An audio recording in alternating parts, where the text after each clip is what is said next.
اب ہم محمد عربی کا 8واں پارٹ پڑھیں گے۔ السلام علیکم ورحمۃ اللہ وبرکاتہ۔ رسول اللہ صلی اللہ علیہ وسلم کا سلسلہ نسب: سیدنا ابو القاسم محمد رسول اللہ صلی اللہ علیہ وسلم بن عبداللہ بن عبد المطلب بن ہاشم بن عبد مناف بن قسی بن کلاب بن مروہ بن کعب بن لبی بن غالب بن فہر قریش بن مالک بن نضر بن کنانہ بن خزیمہ بن مدرکہ بن الیاس بن مضر بن نزار بن معاد بن عدنان۔ محمد عربی صلی اللہ علیہ وسلم کرنیں ابھرتی ہیں۔ علم یجد کا یتیما فآوا ووجدک ضالا فہدی۔ محمد صلی اللہ علیہ وسلم، کیا ایسا نہیں کہ اس اللہ نے تم کو یتیم پایا تو ٹھکانہ عطا فرمایا، اور راہ حق سے بے خبر پایا تو سیدھا رستہ دکھایا؟ بے شک ایسا ہی ہے۔ ماں باپ کی آنکھیں بند ہوئیں تو محمد صلی اللہ علیہ وسلم اللہ کی رحمتوں سے محروم نہ ہو گئے۔ یہ اسی کا فضل و کرم تھا کہ آپ صلی اللہ علیہ وسلم کو ایسے دادا ملے جو آپ صلی اللہ علیہ وسلم پر ماں باپ کی طرح مہربان تھے، پھر ایسے چچا ملے جنہوں نے کبھی یتیمی کا احساس تک نہ ہونے دیا۔ دادا عبد المطلب کا انتقال ہوا تو ابو طالب نے آپ صلی اللہ علیہ وسلم کو اپنے سایہ عاطفت میں لے لیا۔ یہ عبد المطلب کے بیٹے تھے اور آپ صلی اللہ علیہ وسلم کے چچا ہوتے تھے۔ باپ نے اپنی موت سے پہلے ان کو آپ صلی اللہ علیہ وسلم کا سرپرست بنا دیا تھا اور وصیت کر گئے تھے کہ محمد صلی اللہ علیہ وسلم کا خیال رکھنا اور ان کی خیرخواہی میں کوئی کسر نہ اٹھا رکھنا۔ عبد المطلب کی کئی بیویاں تھیں۔ ان بیویوں سے 10 بیٹے تھے۔ ابو طالب نہ تو بھائیوں میں سب سے بڑے تھے اور نہ سب سے زیادہ مالدار ہی تھے، البتہ سب سے زیادہ باہمت تھے، شرافت میں بھی سب سے بڑھ کر تھے، طبیعت کے بہت ہی نیک تھے۔ پھر آپ صلی اللہ علیہ وسلم کے والد عبداللہ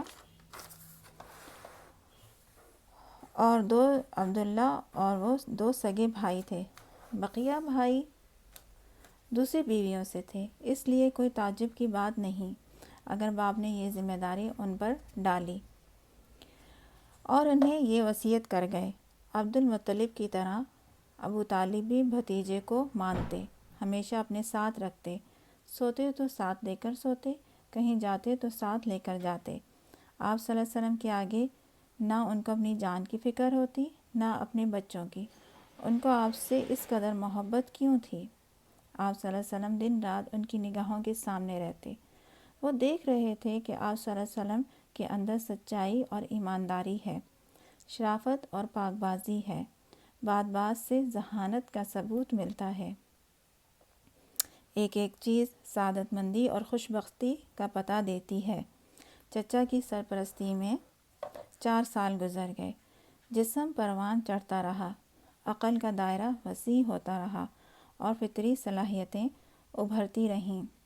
12 سال کے ہوئے تو جسم میں کافی مضبوطی اور توانائی آ چکی تھی، عقل میں غیر معمولی گہرائی تھی، ذہانت بلا کی تھی، روح میں بے پناہ عظمت و بلندی تھی، وسعت ہمہ گیری تھی، احساس و شعور سے وہ پوری طرح بھرپور تھی۔ ابھی آپ صلی اللہ علیہ وسلم کی عمر ہی کیا تھی، بالغ بھی نہ ہوئے تھے، لیکن پیشانی پر اقبال مندی کا ستارہ چمک رہا تھا۔ آپ صلی اللہ علیہ وسلم میں غیر معمولی صلاحیتیں جھلک رہی تھیں اور عجیب غریب کمالات ظاہر ہو رہے تھے۔ ابو طالب دیکھ دیکھ کر سخت حیران ہو رہے تھے اور حیرت سے انگشت بدنداں تھے۔ اب ان کے نزدیک آپ صلی اللہ علیہ وسلم کا شمار نہ سمجھ بچوں میں نہ تھا، بلکہ سوجھ بوجھ رکھنے والے بڑے بوڑھوں میں تھا۔ پوری بے تکلفی سے وہ ہر طرح کے مسائل پر آپ صلی اللہ علیہ وسلم سے تبادلہ خیال کرتے، جیسے کوئی شخص اپنے کسی برابر کے ساتھی سے کرے۔ اسی زمانے میں جبکہ آپ صلی اللہ علیہ وسلم کی عمر تقریباً 12 سال تھی، ابو طالب نے شام کے تجارتی سفر پر جانے کا ارادہ کیا۔ سفر دور دراز کا تھا اور راستہ دشوار، اسی لیے آپ صلی اللہ علیہ وسلم کو ساتھ لے جانے کا خیال نہ تھا، لیکن وہ چلنے لگے تو آپ صلی اللہ علیہ وسلم لپٹ گئے۔ ابو طالب نے سوچا سفر تو دشوار ہے مگر بھتیجا بھی ہوشیار ہے، اور یہ سوچ کر وہ بخوشی ساتھ لے جانے پر تیار ہو گئے۔ تجارتی قافلہ روانہ ہو گیا۔ قافلے میں آپ صلی اللہ علیہ وسلم بھی تھے۔ راستے میں آپ صلی اللہ علیہ وسلم کو جو کچھ دیکھتے تھے اس پر غور آپ صلی اللہ علیہ وسلم جو کچھ دیکھتے تھے اس پر غور کرتے، جو کچھ سنتے اس پر سوچ بچار کرتے اور سب کچھ ذہن میں محفوظ کرتے جاتے۔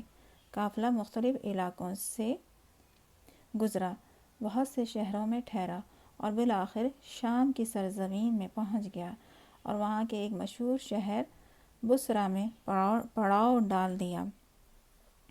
بصرہ میں بحیرہ نامی ایک راہب تھا۔ اس کے گرجا گھر کے پاس ہی ایک سایہ دار جگہ تھی۔ قریش تاجر جب بھی بصرہ پہنچتے وہیں پر ٹھہر کر کچھ دیر آرام کرتے، پھر آڑھتیوں اور بیوپاری سے ملتے۔ یہ قافلہ بھی اسی جگہ ٹھہرا اور ہر شخص اپنے کام میں مصروف ہو گیا۔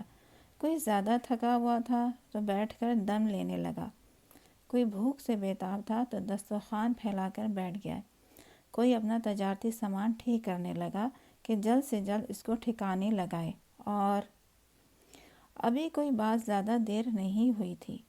لوگ اسی طرح اپنے اپنے کاموں میں لگے ہوئے تھے کہ ایک قاصد آیا اور بولا،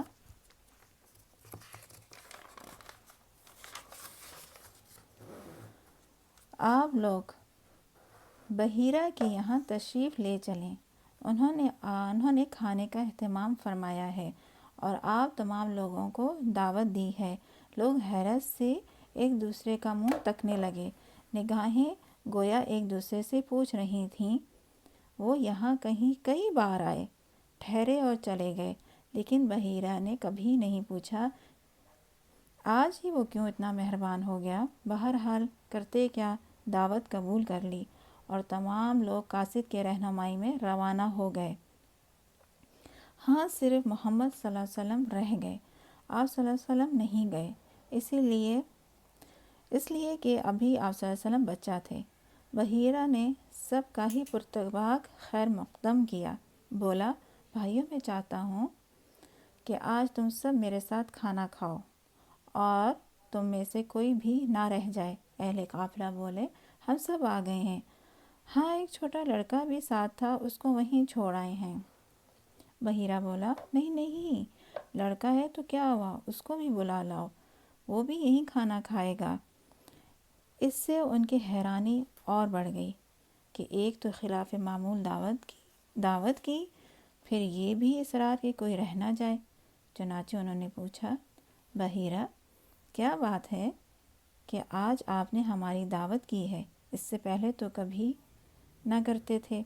بحیرہ نے کہا، آپ لوگ مہمان ہیں، ہمارے پڑوس میں آ کر ٹھہرے ہیں، ہم پر آپ کا حق ہے، ہمیں اس کا خیال کرنا ہی چاہیے۔ میں نے چاہا کہ آپ لوگوں کی کچھ خاطر خواہ تواضع ہو جائے، اور کیا بات ہو سکتی ہے؟ انہوں نے کہا، بخدا کوئی بات ہے ضرور۔ پھر قاصد ابو طالب کے ڈیرے پر گیا اور محمد صلی اللہ علیہ وسلم کو ساتھ لے کر آیا۔ بحیرہ اور تمام مہمان بیٹھے آپ صلی اللہ علیہ وسلم کا انتظار کر رہے تھے۔ بحیرہ کی نظریں محمد صلی اللہ علیہ وسلم پر پڑیں تو جم کر رہ گئیں، اور وہ ٹکٹکی لگائے آپ صلی اللہ علیہ وسلم کو دیکھتا ہی رہا۔ سب نے کھانا کھایا اور ادھر ادھر پھیل گئے، کوئی تو چہل قدمی کر رہا تھا اور کوئی گھوم گھوم کر بحیرہ کا گرجا گھر دیکھ رہا تھا۔ اس وقت بحیرہ آپ صلی اللہ علیہ وسلم کے پاس آیا اور بولا، بیٹے، تمہیں لات و عزیٰ کی قسم جو کچھ پوچھوں بتلا دینا۔ آپ صلی اللہ علیہ وسلم نے فرمایا، لات اور عزیٰ کی قسم نہ دیجیے۔ بحیرہ نے کہا، اچھا، خدا کی قسم جو کچھ پوچھوں سب بتلا دینا۔ آپ صلی اللہ علیہ وسلم نے فرمایا، پوچھئے، کیا پوچھتے ہیں؟ اب بحیرہ آپ صلی اللہ علیہ وسلم سے آپ صلی اللہ علیہ وسلم ہی کے بارے میں مختلف سوالات کرنے لگا۔ کچھ مزاج اور طبیعت کا حال پوچھا، کچھ عادات و اخلاق کے بارے میں دریافت کیا، اور آپ صلی اللہ علیہ وسلم اس کے ہر سوال کا جواب دیتے رہے۔ اتنے میں ابو طالب محمد صلی اللہ علیہ وسلم کو لینے آ گئے۔ بحیرہ نے پوچھا، یہ لڑکا تمہارا کون ہوتا ہے؟ آپ صلی ابو طالب نے کہا یہ میرا بیٹا ہے۔ بحیرہ بولا یہ کیسے ہو سکتا ہے؟ یہ تمہارا بیٹا نہیں، اس لڑکے کا باپ زندہ ہو یہ ہو نہیں سکتا۔ آپ صلی اللہ علیہ وسلم کے بارے میں بحیرہ کی یہ معلومات دیکھی تو ابو طالب دنگ رہ گئے، بولے ہاں یہ میرا بھتیجا ہے۔ بحیرہ بولا اور اس کا باپ؟ ابو طالب بولے ابھی یہ ماں کی پیٹ ہی میں تھا کہ باپ کا انتقال ہو گیا۔ بحیرہ بولا تم نے سچ کہا، اب اپنے بھتیجے کو گھر واپس لے جاؤ اور دیکھو اسے یہودیوں سے بچائے رکھنا۔ خدا کی قسم اگر انہوں نے دیکھ لیا اور جس حد تک میں نے اسے انہوں نے پہچان لیا تو اس کی جان کے پیچھے پڑ جائیں گے۔ تمہارا یہ بھتیجا ایک عظیم انسان ہوگا۔ پھر وہ واپس ہو گیا، چہرہ خوشی اور اطمینان سے چمک رہا تھا، اور زیر لب وہ یہ کہتا جا رہا تھا میرا اندازہ بالکل صحیح نکلا۔ یہاں پر 8واں پارٹ ختم ہو چکا ہے۔ انشاءاللہ اگلی ویڈیو میں 9واں پارٹ شروع کریں گے۔